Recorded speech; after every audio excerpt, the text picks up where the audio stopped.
शुरू किया जाए। तो सबसे पहला सवाल ये उठता है कि विकास दुबे गिरफ्तार हुआ, सेटिंग है, इत्तेफाक है, जानबूझ के किया? आखिर क्या हुआ विकास दुबे के इस पूरे मैटर में? देखिए, सबसे पहले आप समझने का प्रयास कीजिए। बहुत सारे लोग क्राइम वर्ल्ड से नहीं जुड़े हैं। जो लोग नहीं जुड़े हैं उनको समझ में ही नहीं आएगा कि आखिर ये हुआ क्या है, क्योंकि मुझे भी नहीं पता था। मैं आपको एक वाकया बताता हूँ। वाकया थोड़ा पुराना है, 2 मिनट में कंप्लीट हो जाएगा। मैं एक बहुत नामी अखबार, देश के एक नामी अखबार के कार्यालय में एक बार बैठा हुआ था, और जब बैठा हुआ था तो मेरे साथ में जो उनके नाम भी नहीं लूँगा कौन थे, बहरहाल वो उनके बड़े पदाधिकारी थे उस अखबार के। और जब मैं बैठ के उनसे बातचीत कर रहा था तो अचानक उनके पास में एक फ़ोन आया और उन्होंने बड़े डांटते हुए बोले सुबह एक बार बोल दिया ना कि फ़ोन पे कोई बात नहीं करनी, जो बात करनी सामने आकर बात करो, तो सामने आकर बात करना। फ़ोन काट दिया उन्होंने। मैंने कहा क्या हो गया भैया? बोले नहीं कोई बात नहीं। थोड़ी देर बाद कुछ गुंडे मवाली टाइप के 2-3 लोग आए। मवाली टाइप आप समझते हैं ना, शक्ल ही दिखती है अलग से। तो बहरहाल वो गुंडे मवाली टाइप के लोग आए और वो आकर बैठ गए और बातचीत होने लगी, और मेरे सामने ही सारी बातचीत चलने लगी। हुआ क्या था कि उसमें से जो 3 लोग थे उनमें से एक बंदा, जो 2 बंदे जो थे, वो ऐसे थे जो एक पुलिस वाले को पीट कर आए थे। अब पुलिस वाले को तो पीट आए, समस्या ये थी कि पुलिस वालों ने अगर इन्हें पकड़ लिया तो जमकर तोड़ेंगे। समस्या वहाँ थी, उससे कैसे बचा जाए। तो उन्होंने एक नायाब तरीका अपनाया और ये आए और ये बड़े अखबार के कार्यालय में आकर बैठ गए और बोले कि भाई साहब हमारा सेटिंग करा दो और हमारे को सरेंडर करवा दो या हमको पकड़वा दो। तो सरेंडर कैसे करवाएं? सरेंडर तो वहीं होगा जहां हमारा बड़ा आफत हो जाएगी, क्योंकि सरेंडर पुलिस लेगी नहीं। तब फिर सेटिंग बैठाई गई। सेटिंग कैसे बैठती है ज़रा इसको समझिए आप। आपने अखबारों में अक्सर पकड़ा होगा, नाकेबंदी थी तो वहाँ फलाना व्यक्ति पकड़ा गया। असलियत में ऐसा कभी नहीं होता। होता होगा कभी कभार, ज़्यादातर क्या होता है वो मैं बता देता हूँ, जो मैंने खुद पहली बार देखा। तो उन्होंने उठाया और फ़ोन लगाया पुलिस महकमे में और उन सज्जन से बात करी। और देवेंद्र जी धन्यवाद। तो सुपर चैट चालू है, जिसको कंट्रीब्यूशन करना है करते रहिएगा। तो उन्होंने फ़ोन लगाया पुलिस को, पुलिस से बोले कि मैं आपको एक अपराधी देना चाहता हूँ, आप उसको अरेस्ट कर लीजिए। तो बोले कैसे अपराधी? बोले इसके ऊपर 2 केस दर्ज हैं। कोई पुराने केस दर्ज थे, उन पर वारंटी था, वो वारंटी था, पुराने केस दर्ज थे और पुलिस वालों को पीट कर आया था। तो मैं भी बड़ा हैरान रह गया जब वो बातचीत कर रहे थे। बहरहाल बातचीत हुई, सारी बातचीत हुई और कुछ पैसों के लेन देन में बातचीत हो गई। अब जैसे फ़र्ज़ कीजिए कि जिसने जितना बड़ा क्राइम किया उस हिसाब से बात होती है। तो उन्होंने जब फ़ोन लगाकर बात करी और बोले कि आप इसको पकड़ लीजिए, तो उन्होंने बोला कि यार कैसे पकड़ेंगे? बोले अरे शाम को चेकिंग पॉइंट लगा देना और उसमें पकड़ लेना। बड़ी ईजिली बात हो रही, जैसे मैं आपको बता रहा हूँ इसी प्रकार से बात हो रही थी। तो बोले अच्छा, बोले ठीक है, शाम को एक काम करेंगे, चेकिंग पॉइंट पर इनको मैं पकड़ लूँगा, आप इतने बजे इनको भेज देना। बाकायदा टाइम सेट हो गया, चेकिंग पॉइंट सेट हो गया, सब कुछ हो गया और सारी चीज़ें क्लियर हो गई। माइक शेकिंग कुछ लोग कह रहे हैं, क्या प्रॉब्लम आ रही है माइक में मुझे बताइए, बीच में आवाज़ डिस्टर्ब हो रही है। 1 सेकेंड रुकिए, मेरे ख्याल से अब शायद आवाज़ सही आएगी। ठीक है, अब ठीक है। तो कहाँ तक पहुँच गए हम कि जब उन्होंने सेटिंग की बात कर ली, अब इसके बाद पैसे के लेन देन की बात भी हो जाती है। भाई इतना पैसा दूंगा, उतना दूंगा। मज़े की बात ये, जैसे मान लीजिए कि 50,000 में बात हुई, तो जो पत्रकार महोदय हैं जो बड़े और नामी हैं, तो उन्होंने बोला कि 20,000 मेरे भी लगेंगे। राजपूत जी धन्यवाद, बहुत बहुत धन्यवाद कंट्रीब्यूशन के लिए। तो उन्होंने कहा 10,000 मेरे भी लगेंगे, 20,000 मेरे भी लगेंगे। तो ऐसा हर जगह कट होता है। अब क्या विकास दुबे के मैटर में भी ऐसी सेटिंग हुई? ये सेटिंग क्यों होती है इस पर हम आएंगे, लेकिन क्या विकास दुबे के में भी ठीक ऐसी सेटिंग हुई कि वहाँ जाना, ऐसे जाना, पुलिस से को वहाँ जाकर बोल देना कि मैं हूँ, कैमरे पहले से ही मौजूद रहेंगे और ये सब कुछ हो जाएगा। अब फ़र्ज़ कीजिए कि ये सेटिंग हुई, तो क्योंकि विकास दुबे कोई छोटा मोटा अपराधी नहीं था, उसने कोई पुलिस वाले को एक चांटा नहीं मारा था, उसने 8 पुलिस वाले मारे थे। तो ये कोई छोटा मोटा केस नहीं था, ये कोई 1,50,000 वाला केस नहीं था, ये केस करोड़ों का केस था। ये केस था कम से कम 50 से 100 करोड़ का केस, इससे नीचे में डील नहीं हुई होगी, क्योंकि अदरवाइज़ विकास दुबे का इनकाउंटर होता। मनोज लांबा जी बहुत बहुत धन्यवाद। तो बहुत सारे लोग नए होंगे जिनको पता नहीं होगा कि किस तरह से जो चेकिंग पॉइंट पे आप देखते हो कि पकड़ा जाता है, तो उनको आज ज्ञान मिला होगा। ये ब्रह्म ज्ञान मुझे भी बहुत बाद मिला, उस समय मेरी एज 30 साल की हो गई थी। और सोचिए 30 साल तक तो मैं झक मार रहा था, मुझे यही नहीं पता था कि कि अखबार में जो न्यूज़ आती है कि चेक पॉइंट पे फलाना फलाना अपराधी पकड़ा गया, ये असल में होता क्या है? असल में यही होता है कि वो सरेंडर नहीं कर पा रहा होता है, तब वो क्या करता है, वो चेक पॉइंट पे अपने आप को पकड़ा दिखाता है, वो कहीं और अपराध करके आया होता है। जब उसे डर होता है कि मेरा वहाँ इनकाउंटर हो जाएगा, पुलिस मुझे पकड़ के मारेगी, तो यहाँ वो इस तरह से पकड़ में आ जाता है और अपनी अरेस्ट दिखवा देता है तुरंत, और ये अखबार में अरेस्ट इसकी छप जाती है। ठीक है, अब क्यों ऐसा होता है इस पर मैं बाद में आऊँगा, पर पहले समझ लीजिए इसमें सब मिले होते हैं। पुलिस वाला मिला होता है, बीच में एक मीडिएटर होता है, वो मीडिएटर भी मिला होता है। वो मीडिएटर पत्रकार हो सकता है, वो मीडिएटर शहर का नामी गिरामी डॉक्टर हो सकता है, वो मीडिएटर नेता हो सकता है, वो मीडिएटर कोई पुलिस वाला हो सकता है, वो मीडिएटर जनता के बीच काम करने वाला कोई भी व्यक्ति, सोशल सर्विस करने वाला, एनजीओ चलाने वाला व्यक्ति हो सकता है, वो कोई भी हो सकता है। और ये मीडिएटर अपने 10-20 हज़ार रुपये के लिए ऐसा करते हैं, जो उनको कट मिलता है 20-25%, 30%, 40%, जो उनकी सेटिंग रहती होगी आपस में। बहरहाल, तो इस पूरे मीडिएशन के खेल को आप समझिए। और सबसे मज़े की बात यह है कि जब ये मीडिएटर होता है तो ये कोई ज़रूरी नहीं होता कि ये सत्ता पक्ष की पार्टी का मीडिएटर होगा, ये विपक्ष का भी हो सकता है, किसी का भी हो सकता है, क्योंकि पुलिस का काम करने का तरीका बहुत अलग होता है। ये जो दुकान होती है, पैसे की दुकान होती है, इसमें हिस्सा सबको जाता है, ये हिस्सा भी सबको जाता है। ऐसा नहीं होता कि 50,000 रुपये मांग लिए तो उस आदमी ने खुद में रख लिए होंगे दरोगा ने, इतनी उसकी औकात ही नहीं है।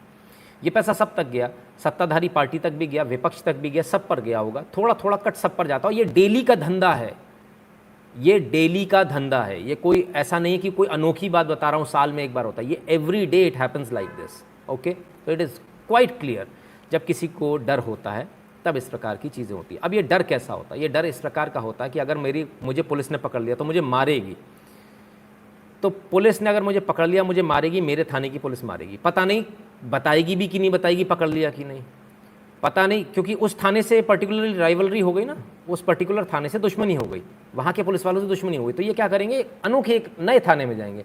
अब वो थाने वाला इनको रात भर आराम से रखेगा, क्योंकि पैसे दिए हैं, खाने पीने को भी मिलेगा, और आराम से पौवा पीकर वो आदमी सो जाएगा, सुबह उठेगा, उसको अदालत में पेश कर दिया जाएगा। अदालत में जब पेश करेंगे तब इसकी खबर वहाँ दे दी जाएगी उस थाने में, भाई ये आदमी ऐसे ऐसे आया है, इसकी ट्रांजिट रिमांड उसको मिल जाएगी दूसरे थाने को। जैसे अभी हुआ ना, एमपी ने पकड़ा और यूपी को मिल गई। अब इसमें क्या खेल हो गया जो आपको समझ में नहीं आया, इस खेल को मैं समझाता हूँ, इस खेल को आपके लिए समझना बहुत ज़रूरी है। ये खेल भी जो हुआ अभी तक, जो अभी तक मैंने समझाया कि ये बिना पैसे के खेल नहीं हुआ होगा, ये बहुत लंबा खेल हुआ होगा, बहुत क्लियर दिख रहा है। आप 1 मिनट को जरा विकास दुबे को देखिए, क्या आपको लगता है इस आदमी के मुस्कुराते हुए चेहरे को देखकर कि कहीं से कहीं तक ये पकड़ा गया है? राजपूत जी, फिलहाल आपके कंट्रीब्यूशन के लिए धन्यवाद। सवाल इसने ले लेंगे क्योंकि आपका सवाल संबंधित नहीं है इस एपिसोड से। तो ये व्यक्ति, क्या आपको लगता है कि ये कहीं से कहीं तक परेशान दिख रहा है? ये बहुत क्लियर है, सोफे पर बैठा हुआ आदमी बहुत आराम से बैठा हुआ है। अब किस किस की सेटिंग रही होगी? पुलिस की रही। अगर ये ऐसा है, अगर वाकई में इसने जो सरेंडर नहीं है, ड्रामा है, तो हम सवाल उठा रहे हैं। हम ये नहीं कह रहे कि पुलिस ने ऐसा ही किया, हमारा सवाल है क्या।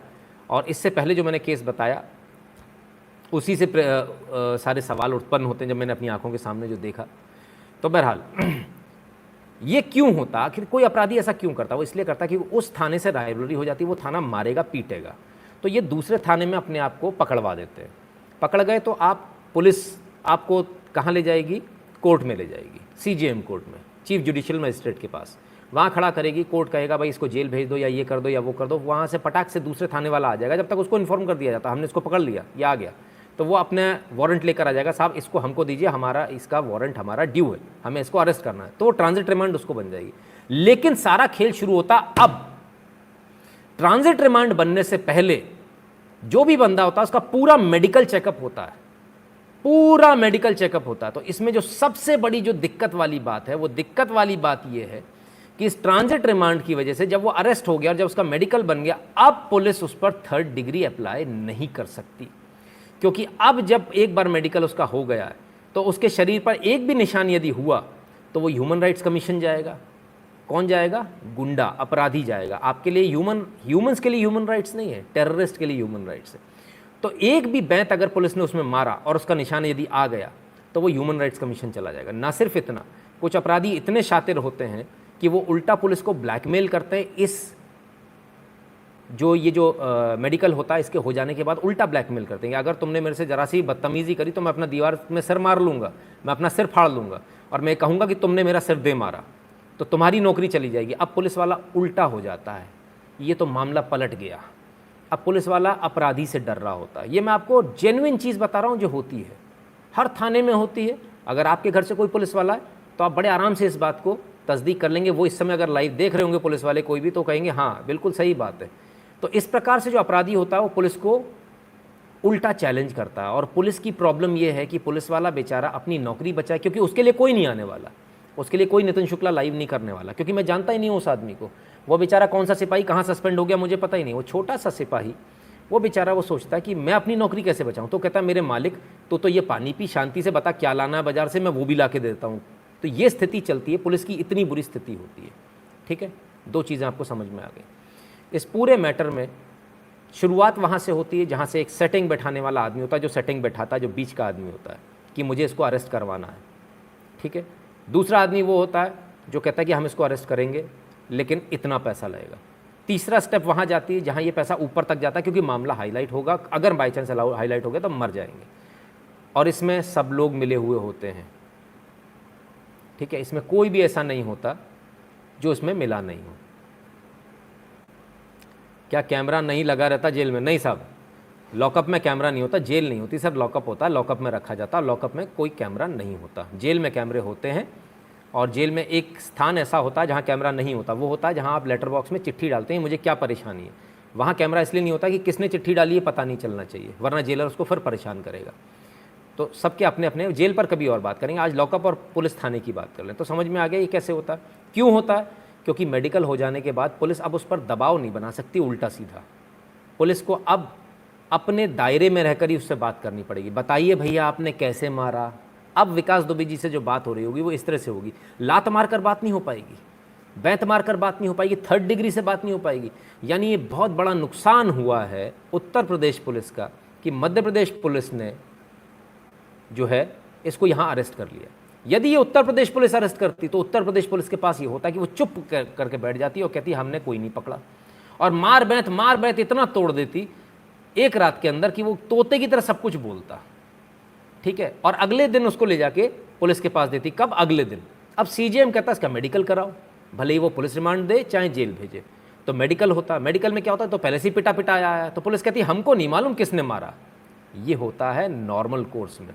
जब आदमी पकड़ा जाता है पुलिस बैंत बजा बजा के उसकी ऐसी अस्तेसी कर देती है, वो अपराधी जीवन में कभी नहीं बन सकता। देखिए, जीवन में अपराधी वही बन सकता है जिसके पीछे कहीं ना कहीं कोई ना कोई जैक हो। ठीक है, अब सवाल ये उठता है, ये तो पूरा मोडस ऑपरेंडी आपको समझाया मैंने, 14 मिनट लग गए इसमें। सवाल ये उठता है कि क्या विकास दुबे के साथ वाकई में ऐसा हुआ था या विकास दुबे के साथ कुछ और ही हो गया? कई सारे सवाल हैं। क्या विकास दुबे को वाकई में सेटिंग के दौरान, सेटिंग के थ्रू एक सरेंडर मोड में पकड़वाया गया कि तुम पकड़ जाओ, अब तुम्हारे साथ कोई थर्ड डिग्री नहीं हुई, कोई तुम्हें मार पीट नहीं सकता? देखा पुलिस वाले ने कैसे धीरे से चाटा मारा था जब वो बोल रहा था, शायद आप लोगों ने नहीं देखा हो। बहरहाल मैं एक छोटा सा वीडियो वो भी चलाना चाहूँगा ताकि आप सब वो भी देख लें।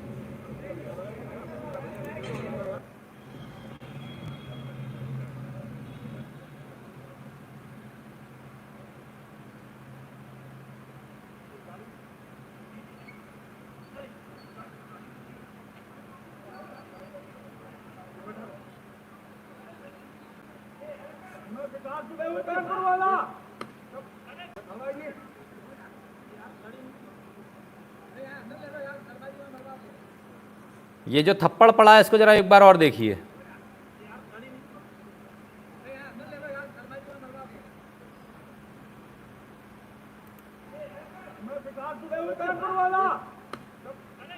मैं विकास दुबे हूं कानपुर वाला, पीछे से एक थप्पड़ पड़ता और सिपाही कहता चुप। अब इस पूरे मैटर को समझिए, वो विकास दुबे हूं कानपुर वाला क्यों चिल्ला रहा था? उसको पता था मुझे मीडिया को बताना है कि मैं विकास दुबे हूँ, ये मीडिया में चल जाना चाहिए, विकास दुबे हूँ कानपुर वाला। क्योंकि अगर ये नहीं चला तो भरोसा नहीं है कि मध्य प्रदेश पुलिस के पीछे पीछे अगर एसटीएफ पुलिस आ रही हुई तो मुझे ले जाएगी, और ले जाएगी तो मेरा इनकाउंटर कर देगी, और यहाँ कह दिया जाएगा तो कोई और आदमी था, ये विकास दुबे नहीं था। तो जब ऐसा मैटर आता है तो विकास दुबे एक शातिर अपराधी, उसे पता है मुझे क्या करना है क्या नहीं करना है, बहुत शातिर है, एक वकील से ज़्यादा स्मार्ट है। एक वकील को वकालत पता होती है, एक शातिर अपराधी को वो रास्ते पता होते हैं, वो लूप होल्स पता होती है सिस्टम की, जो एक वकील का दिमाग वहाँ नहीं जाता, एक शातिर अपराधी का जाता। तो उसने सबसे पहले उसने अपनी पहचान बताई, मैं विकास दुबे हूँ। अब मुझे गोली नहीं मार सकते आप, अब मैं ज़िंदा रहूँगा। और एक और वीडियो है जिसमें वो बोलता हुआ जा रहा है, मैं विकास दुबे, इन लोगों ने, पुलिस ने मुझे पकड़ लिया है। वो स्टेटमेंट अपनी तरफ से दे रहा है, वो एक तरह से प्रेस कॉन्फ्रेंस कर रहा है अपनी तरफ से। सवाल ये है कि क्या विकास दुबे का ये स्टेज था पूरा? क्या मध्य प्रदेश में कोई विकास दुबे का ऐसा आदमी था, उसका आका था जिसने उसे बचा लिया एनकाउंटर से? या क्या मध्य प्रदेश में कोई ऐसा व्यक्ति था जिसने पैसे लेकर विकास दुबे को बचा लिया? आखिर क्या मैटर था? क्योंकि रकम, मैंने आपको बताया, छोटी मोटी रकम का खेल नहीं है, ये करोड़ों का खेल है। ये कम से कम 50 करोड़ के आसपास का खेल है। इससे नीचे का खेल ये हो ही नहीं सकता, जितना मैं जानता हूँ, जितना मैंने देखा है। ये बहुत लंबा खेल है। अब अगर ऐसा हुआ है तो वो व्यक्ति कौन है और इससे नुकसान क्या होगा? इससे नुकसान सिर्फ ये होगा कि विकास दुबे पर अब पुलिस 3rd डिग्री अप्लाई नहीं कर पाएगी, उसको लठ नहीं बजा पाएगी, क्योंकि उसका मेडिकल हो चुका है। अब जैसे ही लठ पड़ेंगे वो तुरंत जाएगा, बोले साहब देखो इन्होंने मार मार पीट पीट के मेरे से सब जबरदस्ती लिखवा लिया, और कोर्ट के सामने जाके अपनी पीठ दिखा देगा, अपनी पैंट खोल के दिखा देगा, देखो मुझे कितना मारा है। कोर्ट कहेगी इसका दोबारा से मेडिकल कराओ, और एक ह्यूमन राइट्स का केस बेचारे पुलिस वालों पर बन जाएगा। किस पर? पुलिस वालों पर, जिनके साथी मारे गए हैं। आप ह्यूमन राइट्स समझिए कितनी गंदी चीज है। इस ह्यूमन राइट्स को उखाड़ कर फेंक देना चाहिए भारत से। हमारे आपके कभी काम आया? कभी नहीं आया। लेकिन इस अपराधी का काम आएगा। अगर इसको एक बैत का भी निशान इसने जाकर दिखा दिया तो ह्यूमन राइट्स वाले उचक कर आ जाएंगे और एक ना एक बंदे की नौकरी खा जाएंगे, एक ना एक सिपाही की नौकरी इसमें खा जाएंगे। कौन अपनी नौकरी लगाएगा दांव पर? कोई नहीं लगाएगा, मैं भी नहीं लगाऊंगा, आप भी नहीं लगाएंगे। बहरहाल एक चीज़ क्लियर हुई। अब इस पूरे एपिसोड में क्या मैटर है, ज़रा इसको समझने का प्रयास कीजिए। या तो ये इस तरह से हुआ है कि पैसे लेकर ये सारा गेम किया गया है, या फिर विकास दुबे के टाइम पर हुआ क्या था। जरा मैं आपको याद दिलाऊं। आप याद कीजिए विकास दुबे के टाइम पर क्या क्या हुआ था। विकास दुबे का जब मैटर हुआ तब बहुत सारी बातें हुई, बहुत सारी चर्चाएं हुई, और बहुत सारी चर्चाओं में तमाम सारी बातें कही गई। क्या क्या कहा गया? विकास दुबे को पकड़ो, विकास दुबे को पकड़ो, विकास दुबे को पकड़ो, विकास दुबे का एनकाउंटर करो, विकास दुबे टेररिस्ट। जिन लोगों ने विकास दुबे टेररिस्ट का हैशटैग चलाया, उन्हीं लोगों ने बाद में क्या कहा पता है आपको? उन्होंने बाद में कहा कि विकास दुबे फलाना, विकास दुबे ठिकाना। जिन लोगों ने लगातार ये एक मैटर चलाया था कि विकास दुबे को पुलिस पकड़ नहीं पा रही है, पुलिस विफल है, पुलिस ऐसा, पुलिस के ऊपर बहुत सारे तमाम सारी चीज़ें लोगों ने लगाई। अब उन्हीं लोगों ने क्या कहना शुरू किया? उन्हीं लोगों ने ट्विटर पे कहना शुरू किया कि जब ये दिखा कि पुलिस प्रेशर में है, जब योगी जी ने कह दिया कि इस आदमी के बिना आप मुख्यालय मत आइएगा जब तक इसको, विकास दुबे को ना पकड़ लें, जब ये दिख गया कि अब इसका एनकाउंटर होना तय है, तब इन्हीं लोगों ने एक नया ट्रेंड चलाना शुरू किया कि विकास दुबे का तो एनकाउंटर करना चाह रही है पुलिस, उसको मार देगी, ऐसा वैसा, विकास दुबे का एनकाउंटर। मेरा सवाल सिर्फ इतना सा, जो लोग ये विकास दुबे का एनकाउंटर कर दो कह रहे थे, वो लोग कौन थे? वो क्यों चाह रहे थे कि विकास दुबे का एनकाउंटर हो जाए उसे पकड़ने के बजाय? आखिर क्या मकसद था? क्या ये मकसद था कि विकास दुबे का एनकाउंटर हो जाए और उसके मुंह से बाकी लोगों के, उसकी ज़बान से और लोगों के अपने आकाओं के नाम ना खुले? क्या उसके सरपरस्तों के नाम ना खुले? इसीलिए ये सारा मैटर चलाया जा रहा है ट्विटर से लेकर सब जगह कि विकास दुबे का एनकाउंटर कर दो, उसे मार दो, जहाँ दिखे गोली मार दो, ताकि उससे इंटेरोगेशन ना हो पाए, उससे पूछताछ ना हो पाए। अब विकास दुबे पकड़ा गया है, तो क्या योगी जी ने इसमें बड़ा गेम खेल दिया? क्या ये पैसे का खेल नहीं है? क्या ये सरेंडर, स्पॉन्सर्ड सरेंडर जो है, क्या योगी जी इसमें छक्का मार गए कि योगी जी ने उसे ज़िंदा पकड़ लिया, और ज़िंदा पकड़ने के बाद योगी जी ने अब उससे पूछताछ करके सारे नाम उगलवा लेंगे? तो क्या ये योगी जी ने स्टेडियम के बाहर कर दी गेंद को? ऐसा छक्का मारा है? अब इसमें एक और चीज़ समझिए, इसमें एक राजनीति और चल रही थी। एनकाउंटर कर दो, एनकाउंटर कर दो, एक तरफ से आवाज़ आ रही है, दूसरी तरफ से एक आवाज़ आ रही, अरे उसका घर क्यों तोड़ रहे हो, अरे ये क्यों कर रहे हो, अरे उसकी माँ को क्यों बोला, अरे इसकी पत्नी को क्यों पकड़ लिया? ऐसे पत्रकार हैं जिन्होंने इसके साथी की पत्नी को जब अरेस्ट किया तो बाकायदा सवाल उठाया कि इसकी शादी तो अभी हुई है 10 दिन पहले। क्या 10 दिन पहले शादी हुई थी तो उसके घर वालों ने पता नहीं किया था लड़का क्या करता? सबको पता होता है। जब ये पता था लड़का गैंगस्टर है, उसके बाद भी शादी करी, इसका मतलब वो लड़की भी उसमें शामिल होगी, उसे सब कुछ पता होगा कि क्या क्या चल रहा है। ये संभव नहीं है, इसलिए उसका अरेस्ट होना, मैं शुरू से कहता हूँ, माँ बाप को भी अरेस्ट होना चाहिए, पूरे परिवार को अरेस्ट होना चाहिए। और आज विकास दुबे की पत्नी को भी अरेस्ट कर लिया गया है। ये कहीं से कहीं तक गलत मेरी नज़र में नहीं है। धीरज निक जी, बहुत बहुत धन्यवाद आपका। पूरा नाम नहीं दिख रहा मुझे, धीरज निक ही दिख रहा है। तो क्या योगी जी ने ये पलट कर रख दिया इनके सर पर, जो एनकाउंटर कर दो, एनकाउंटर कर दो चिल्ला रहे थे, और योगी जी ने इसको जिंदा पकड़ लिया? अब एक और चीज़, जो लोग एनकाउंटर कर दो चिल्ला रहे थे, उनके साथ जो खड़े थे दूसरे लोग पैरेलल में, वो कहते थे ब्राह्मणों के खिलाफ सरकार काम कर रही है, ये तो ब्राह्मण विरोधी सरकार है। सबको पता है यूपी में इलेक्शन आने वाले हैं, और एक नकली वाड्रा, वो ब्राह्मण बन के जाने वाली अपना चेहरा, कांग्रेसी उसको ब्राह्मण बोलते हैं, Vadra, how can they be Brahmins. Anyways, उसमें हम नहीं जाते। तो क्या योगी जी ने एक और छक्का दिया मिलाकर और इसका एनकाउंटर नहीं किया, और ये जो छवि बननी थी कि ब्राह्मणों को सबको मार रही है सरकार, इसको नहीं बनने दिया, और अब विकास दुबे से सारे नाम भी बाहर आ जाएंगे और विकास दुबे को फांसी भी हो जाएगी। क्या योगी सरकार इसकी प्लानिंग कर रही है? सवाल बहुत सारे हैं, और ये इतना आसान नहीं है समझना जितना आप समझ रहे हो। नितिन जी, बहुत बहुत धन्यवाद आपके कंट्रीब्यूशन के लिए। तो ये इतना आसान नहीं जितना आप समझ रहे हो उसको। ये बहुत टिपिकल है, इसके तार कई सारी जगह जुड़े हैं, ठीक है। सवाल सिर्फ इतना भी नहीं, सवाल एक और है, क्या इसमें योगी से ऊपर का भी किसी का हाथ है? क्या मोदी जी का हाथ आ गया इसमें, या ऊपर से कहीं से हाथ आ गया, अमित शाह जी का हाथ आ गया कि उन्होंने कहा नहीं इसका एनकाउंटर नहीं करना है, पकड़ो देखो इसमें कौन कौन है, हमारी पार्टी के भी कौन कौन है, उनको भी ज़रा ले लो तरीके से। तो क्या ये क्लीनिंग मेथड है? विकास दुबे के ज़रिए क्या राजनीति को साफ किया जाना है? और क्या विकास दुबे और इससे पूर्व में हुए सारे एनकाउंटर के बाद एक रास्ता नया खुल रहा अतीक अहमद अंसारी और तमाम सारे अंसारियों के खिलाफ में, ये सारे लोगों के खिलाफ में? क्या ये एक नए रास्ते की ओर चल पड़ी है सरकार? मुझे ऐसा लगता है कि हाँ। हेमंत जी, बहुत बहुत धन्यवाद आपका। मुझे लगता है कि बिल्कुल ये सरकार अब नए रास्ते की ओर चल पड़ी है, और ये संभव नहीं है बिना शीर्ष नेतृत्व के।